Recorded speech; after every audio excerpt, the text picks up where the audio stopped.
علامہ غلام غوث علوی صاحب قبلہ مدظل العالی سے پوچھا کہ ہمارے امیر نے آپ کے سامنے پڑھا ہے، آپ کے پاس پڑھا ہے، کچھ بات ہمیں بتائیں۔ تو انہوں نے فرمایا حضرت کا نام لے کر آپ غور کریں، استاد بھی جسے بھائی کہہ کے پکارتا ہو، جس نے اپنے استادوں کے پاس بھی اتنی عزت حاصل کی ہو، ہمارے امیر کی ذات ہے الحمدللہ۔ تو حضرت نے فرمایا کہ مجھے شاکر بھائی کبھی کبھی پاؤ پاؤ پارا بھی سناتے تھے، اور اس سے بھی بڑھ کے کچھ باتیں انہوں نے مجھے بتائی، لیکن میں 4 مصرے پڑھتا ہوں، دعا کے طور پہ آپ اس پہ آمین کہیں، پھر حضرت کا خطاب ہم سنتے ہیں۔ اور میں اس مقدس موقع پہ 25 سال ہو گئے، اور 25 سال میں سے تقریباً میں سمجھتا ہوں کہ 11-12 سال ہو گئے میں بھی جو اس میں شریک ہو رہا ہوں، اور اس میں ہمارے ادریس بھائی کنڈا ہر سال یہ محفل سجاتے ہیں، ہمارے سید اقبال باپو اور مفتی منور صاحب، ہمارے سکندر بھائی، اور بھی یہاں کے علماء اور مشائخ اور سادات، سب کی محنتوں کے بعد یہ محفل سجتی ہے، اور آج کو 25 سال پورے ہو گئے ہیں۔ اس پر ادریس بھائی کو اور سادات کرام کو، علماء کرام کو، سب کو ہدیہ تبریک بھی پیش کیا جا رہا ہے سنی دعوت اسلامی کی طرف سے۔ اور 4 مصرے حضرت کے لیے دعائیہ کہ آج اتنا بڑا مجمع ہے، اس سے بہت مختصر محفل میں بھی ہمارے قائد اور ہمارے امیر آپ کے درمیان خطاب کرتے رہیں، تب جا کر 25 سال کے بعد یہ محفل سجی ہے۔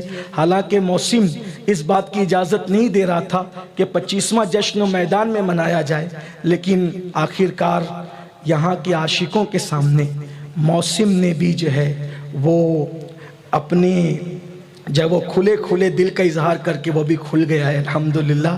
اور ہم 25ویں محفل کو حضرت سیرانی بابا رحمت اللہ علیہ کے قدموں میں بیٹھ کر کے سجائے ہوئے ہیں، اللہ تعالیٰ اس کو قبول کریں۔ 4 مصرے تو میرے عہد کی تصویر ہے میرے قائد، تو میرے عہد کی تصویر اس لیے کہتے ہیں کہ ہم لوگ یا دوسرے مفکرین ہندوستان کے 4 مہینے کے بعد، 6 مہینے کے بعد، 5 سال کے بعد جا کر جو گفتگو کرتے ہیں، ہم اس کو حضرت سے کمرے میں پہلے ہی سن چکے ہوتے ہیں۔ یعنی کہ اللہ تعالیٰ نے حضور مفتی اعظم کی نسبتوں کے صدقے وہ نظر عطا کی ہے مفکرانہ کہ حالات کو کتنی جلدی محسوس فرماتے ہیں۔ تو میرے عہد کی تصویر ہے میرے قائد، افق پہ لکھی ہے حکایتیں تیری، اور غبار شہر پیمبر کی سر پہ چادر ہے، فلک کو چھونے لگی ہے یہ عظمتیں تیری۔